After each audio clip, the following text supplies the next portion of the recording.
Hello, everyone. I'm Timothy Go. You're watching Industry Insider with the SO Systems, the only show on LinkedIn right now that will showcase technologies available out there to help businesses weather the current COVID-19 pandemic.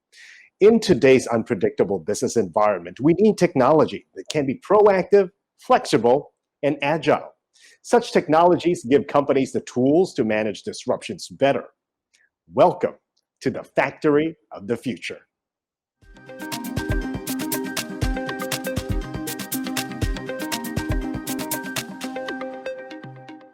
Manufacturing resiliency today hinges on digital transformation.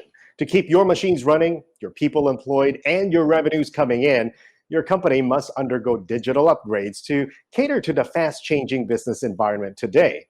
Being able to shift gears at a moment's notice and being able to respond to market needs is what will set your manufacturing plant apart from the rest. Now, let's take the COVID-19 pandemic situation as an example. All of a sudden, many governments ordered businesses that do not cater to essential needs to shut down for weeks to protect their employees and to contain the virus. Now, this led to a disrupted supply chain all across industries, not just for high-tech industries, but also down to even our family staples that ran out at supermarkets around the world.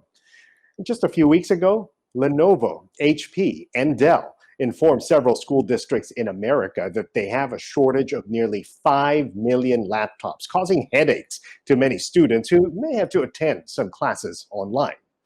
Now, disruptions come in many forms. Closer to home, manufacturers of rubber gloves in Malaysia are faced with a surge in demand, seeing factories work around the clock, while the Vietnamese garment industry was pushed to transform quickly to take advantage of opportunities of a different kind.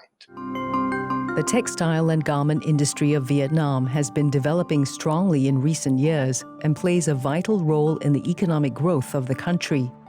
The industry earned $39 billion from exports last year, a year-on-year increase of over 8.3%. Major factors driving the growth are low labor costs and growing textile exports to the European Union, the United States, Japan, and South Korea. Many manufacturing companies in Vietnam are small and medium local enterprises, working as contracted manufacturers to foreign clients. The suspension of the industry's input production in China at the beginning of the year resulted in a raw material shortage in Vietnam. Meanwhile, a crash in demand from the American and European markets led to order cancellations, as well as revenue and job losses for domestic manufacturers. This led to garment manufacturers to reduce shifts and rotate workers. As of June 2020, the estimated loss to the industry is about $508 million. Many garment producers in the country have shifted to producing personal protective equipment, or PPE, such as face masks, as a solution to cope with suspended orders for conventional clothing. This also enables them to take advantage of the opportunity from surging demand in both domestic and international markets. The rubber glove industry has been affected in almost exactly the opposite way. Malaysian rubber glove manufacturers are struggling to keep pace with an explosion in demand. Malaysia is the third largest producer of rubber, behind Southeast Asian peers Thailand and Indonesia. Last year, 63% of the gloves sold worldwide were produced in Malaysia. In the face of shortages, governments across the world are desperately trying to stockpile critical medical supplies. This is forcing Malaysian glove makers to run factories round the clock to meet soaring demand. The health crisis has exposed gaps in these labor-intensive industries, as many workers are unable to work regular hours due to social distancing measures and restricted movement across the country. The labor shortage is exacerbated by the requirement to keep as many workers home as possible as a means to curb the spread of the pathogen. One of the leading rubber glove manufacturers in Malaysia has invested heavily to build new production capacity. In an effort to reduce dependence on labor, manufacturers have invested in automation to reduce the number of workers per million gloves. Other suppliers such as Thailand, the world's largest natural rubber supplier, are also ramping up capability in order to meet the abnormally high global demand. When we return here on Industry Insider with Dassault Systems, Liang Yingshun, the Regional Manufacturing Solutions Lead at Dassault Systems, will join me to talk about possible solutions for issues many are facing while manufacturing in the age of the COVID-19 pandemic. Also, a reminder that you can participate at any time during the discussion by leaving your questions in the comment box. We'll be right back. What's happened to consumer product manufacturing? It's become complicated, frustrating, chaotic. Have you lost the spark? With Dassault Systems' 3D Experience platform, you can bring new consumer products to market more quickly, manage your inventory more precisely, and efficiently manufacture the vast array of products today's customers expect. Who knows? You may find yourself falling in love with manufacturing all over again.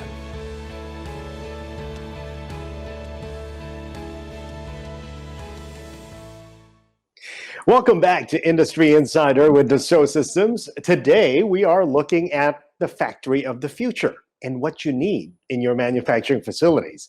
Joining me is Liang Yingshun, Regional Manufacturing Solutions Technical Lead at Dassault Systems Asia Pacific South. Mr. Liang is a man to learn from when it comes to process innovation and improvement-oriented functions. Thanks for joining me here, Mr. Liang. First, let me ask you this. How has the COVID-19 pandemic affected labor-intensive industries? Well, Tim, with workers having to adhere to social distancing at the workplace, and some deemed even unfit to work due to the virus, this severely affects production as they are vital resources. If labor constitutes to around 50 to 70%, then manufacturers will suffer a lot in terms of capability to produce. Now let's take a look at the construction industry in Singapore. Once the dorms are being placed on lockdown, all work has to stop. This problem is not only for now, for years in fact. The manufacturing industry struggles to hire people, especially with tightened restrictions to a higher foreign labor. So this situation is not new, it just has been amplified. Hence, manufacturers now has to deal with a situation whereby they have to do more, essentially with less. All right, so Mr. Lam, do the ongoing, the global geopolitical situation that we are looking at right now, does it have a role to play in rebalancing the global supply chain? Yes, they do, significantly, especially if you're a global producer of goods. With more tariffs being imposed, manufacturers now need to find the best optimal way to produce while still being cost-effective to maximize profit margins. This means that producing in China now is much more expensive as opposed to producing goods in maybe Vietnam or even in Malaysia. We don't see that this situation would end anytime soon, so this might persist for some time. For any global manufacturer, the option to rebalance supply chains would be necessary, but the key question now would be how to do it with speed and agility. All right, I just want to reference on that report we saw in the earlier segment on the garment and textile manufacturing industry in Vietnam. What do you think are the challenges that these industries are facing when it comes to meeting customer demand? Well, these industries are by nature, in fact, very labor intensive, and people are not like machines, whereby you can invest in equipment and they can serve you for decades if you maintain them well. With people getting better educated and having more access to work opportunities as part of the growing middle class, the manufacturing job cycle can last anytime now from 6 months to 3 or 4 years at max. When people leave, they leave with the knowledge and the skill sets acquired. Sometimes these knowledge are lost and manufacturers have to start this all over again. So imagine the costs that manufacturers have to endure for rehiring, retraining on massive scales. And this is constant. Now, to add more complexity now, the customers today demand more such as sustainability in the materials that we use, and even, for example, green mark accreditation. These add to requirements of better know-how, better traceability, and compliance measures. Hence, manufacturers need to find solutions to tackle these multiple challenges they face now. All right, Mr. Liang, we are all living in an era of safe distancing. You and I are safe distancing right now. We're also not traveling. So how can manufacturing organizations work across geographies with these policies in place? Well, everyone is encouraged to work from home now. The need for us to be readily connected digitally is much more necessary than ever to achieve our objectives. And in manufacturing, it's actually of no difference. For example, your planners, your administrative staff. Traditionally in manufacturing, information and your key performance indices, your metrics, are usually all paper-based in paper-based format. So even if they were to produce reports to be shared digitally, you still need a lot of time to collect data from the shop floor. Now, in order to do that effectively now, manufacturers are looking to capture data digitally in the process itself. Now, this is not just to automate data collection, but it also provides transparency with real-time access to make critical decisions on the fly. This in turn allows any manufacturer to react to ever-changing situations with speed across geos, across multiple sites. So that, for example, a shop floor manager can now better and more effectively communicate with the sales department and ultimately have timely information communicated to their customers. That is the trend that we are seeing right now, and even more before the pandemic started. So there's this thing about real-time visibility of productions. Why is this important for manufacturing organizations? Well, earlier I've talked about being able to make informed decisions fast based on data. The need to be data-driven to make measured approaches in manufacturing. Changes are almost always guaranteed to happen on the shop floor, be it issues with machine, quality rework, or with multiple customers changing their delivery schedules. We're talking about maybe delays or urgent advancements in which we have seen maybe multiplied by 10 times within the consumer packaged goods and retail industry, the CPG industry itself. If you're able to detect issues fast, you can so-called stop the bleeding. There is a difference in detecting or preventing an error from happening on the spot in real time as compared to only realizing it 30 minutes or an hour later. If one fails to detect these issues quickly, you are already producing defective parts that would eventually need to be reworked or scrapped. Now, these are all incurring unnecessary costs. Let's imagine if you have that capability now to monitor your shop floor performances in real time. It allows any manufacturer to have faster detection, faster recovery, minimizing damages, but also to improve faster and subsequently drive continuous improvement in a data-driven manner to enhance both operational excellence and resilience. All right, well, thanks for bringing us those insights, Mr. Liang, but don't go anywhere. We still have a lot more to talk about. If you're curious to know about the factory of the future and what should be in it, then stay with us. We will get into that after the break. We're really entering a time in our industry where change is happening very rapidly. Our biggest challenge right now is really managing our growth, reinvesting in our infrastructure to stay ahead of the curve, to make sure that we have the right tools to face what we have to do.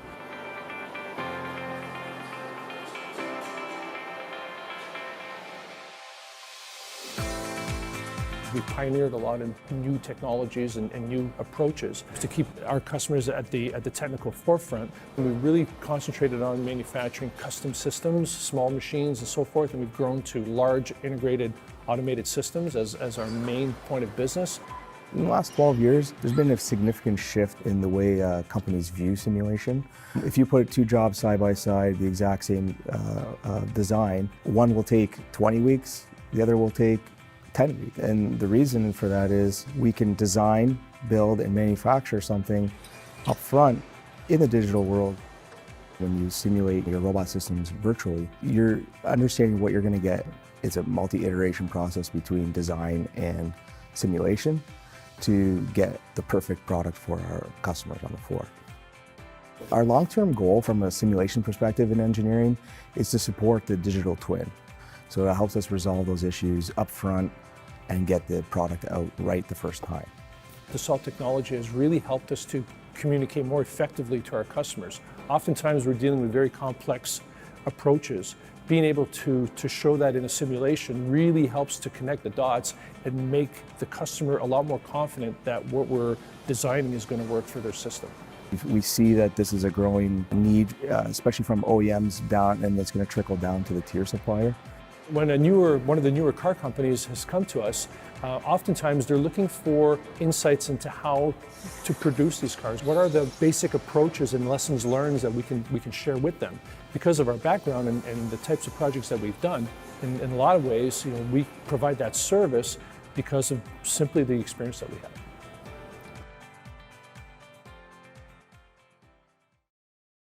You're watching Industry Insider with Dassault Systems, and we are talking about future-proofing your manufacturing facilities. As we've been hearing today, this is necessary to keep businesses running at a time of unknown disruptions lurking everywhere. Mr. Liang Yingshun is still with me now to talk about the factories of the future. Mr. Liang is the Regional Manufacturing Solutions Technical Lead at Dassault Systems, Asia Pacific South. Mr. Liang, can you give us a glimpse of what you think the factory of the future will be like? Well, Tim, I've been lucky enough to have worked in the manufacturing sector before, so to understand situations better. For example, without technology, your usual Monday production meetings require staff to come into the office about 30 minutes to an hour earlier, to consolidate and present data of what has happened in the past, say, 24 hours, or what has occurred during the weekend. When they have to present it to their bosses, whom would ask for statuses, reports like what's the overall equipment efficiency, throughput, quality, or yield, sometimes they would only discover critical issues during such meetings. And that would cause everyone to spend massive amount of time scrambling for more information and to contain the issue. Let's imagine with technology such as a manufacturing operations management system, with information that is always constantly available. People now have more time to analyze data rather than to collect them. Your morning meetings are now immediately used to address outliers and issues instead of going through KPIs that are on target and doesn't need to have any intervention at all. Not only do you save time, it now brings the organization to another higher level of excellence in terms of knowledge and doing more added value work. This will only serve to improve the organization in the long run. For me, I think the factory of the future is not only about technology, but it will bring a whole new level of organizational awareness, situational awareness, and a higher rate of improvement rather than constant firefighting. It gives companies the competency to be more proactive rather than being reactive, and that's really exciting. Okay, what about this thing that I'm learning, the digital twin? Can you tell us what this is and how the manufacturing sector can leverage or even take advantage of a digital twin? Well, the digital twin concept allows manufacturers to model both their product and their manufacturing facility in a very detailed and intimate manner in the virtual world. There may be multiple what-if scenarios which manufacturers would face or consider. I'll list a few examples. For example, first, how would their product design perform under certain conditions in the manufacturing process itself or in actual application when the customer uses it? Another example, second example, at the shop floor, how changing various cell layouts targeted for better material flow will help to increase productivity. Let's have a third example, choosing the type of machines or specific robots that would be more optimized to suit the manufacturing cell layout on the shop floor. Now, in a virtual environment, these considerations can be tested first to minimize risks, maximize opportunities without even paying a single cent when you have these technologies. This can be a very powerful tool, especially when a manufacturer is looking to be more nimble, flexible, and be more agile to adjust increasing changes, either to suit ever-changing customer requirements or changing market landscapes. All right, digital transformation and the manufacturing sector, what does it mean exactly for them? Well, digital transformation is not just adopting state-of-the-art machines or collaborative robots or adopting AI, predictive analytics, and of such. It's basically changing the fundamentals of how an organization will work across different departments, perhaps different geos, on how to effectively communicate with customers in a more data-driven, transparent way. So organizations really have to look at their core businesses first before investing in technology to suit their business goals. Now, that's important for both short-term and long-term, rather than having technology to drive it, and that's my take. Mr. Leung, what about the technologies that they need to implement to navigate uncertain times and, in fact, what we're looking at today, times of rapid change? Well, Tim, we have spoken earlier. Any manufacturer that has access to real-time visibility on the shop floor will benefit a lot. And those typically can be achieved by manufacturing execution systems or manufacturing operations management solutions, both at single site context itself or on a global context itself. Solutions like advanced planning and scheduling kind of systems can help companies achieve more with less. For example, being with the visibility and the foresight of minimizing inventory while making sure that they still deliver on time in full. Having capabilities to run what-if scenario simulations with KPI outcomes even before you start production to test out scenarios like shortages of labor, no availability of raw materials, or even lengthy machine downtimes. Automation, such as advanced equipment like 3D printing, would help as well. That would actually greatly reduce the reliance on manpower. Obviously, AI and machine learning can help to predict issues from happening, especially when investing or using expensive processing equipment. But there's one prerequisite for that. That is that you need to collect a lot of high integrity and relevant data. Earlier, we have spoken about having digital twin to test out changes, to be very nimble and have flexible work cells, or test out new computer numeric control programs in existing machines when you have to change the product nature that you're dealing with. Now, in summary, such technologies are readily available for any manufacturer of any size actually to take advantage of. Okay, Mr. Leung, many of those watching us right now would know that digital transformation can be a very daunting experience to any enterprise, as the journey can take anywhere from a year to several years to realize, depending, of course, on the available technologies out there. So what would your advice be to companies that are undertaking this journey and adopting digital transformation? Well, digital transformation would certainly change almost every facet of operations in the manufacturing industry. That means catering to what we call your traditional 4Ms, your man, machine, method, and your material. Or has to be considered. Let's provide a thought. How do you have a system designed so that your people can do the work ergonomically with the right information at the right time? And this varies between a PhD holder fixing an fuselage airplane wing, for example, versus an operator at the final assembly for a toy robot manufacturing facility. The level of information and usability in that will be very different. Another example is the type of machines that you're already using on the shop floor. Are they really industrial IoT ready to be integrated on platforms? Does it need to be upgraded? Can you even tap signals from them right now? So those are the type of considerations to actually really have a go at them. So my advice is to really take time to assess the entire value chain, look at how you envision your future business processes and operations to suit your business goals, and then start small while thinking big with the overall picture in mind. But always keep an open mind to be ready to tweak and refine along the way.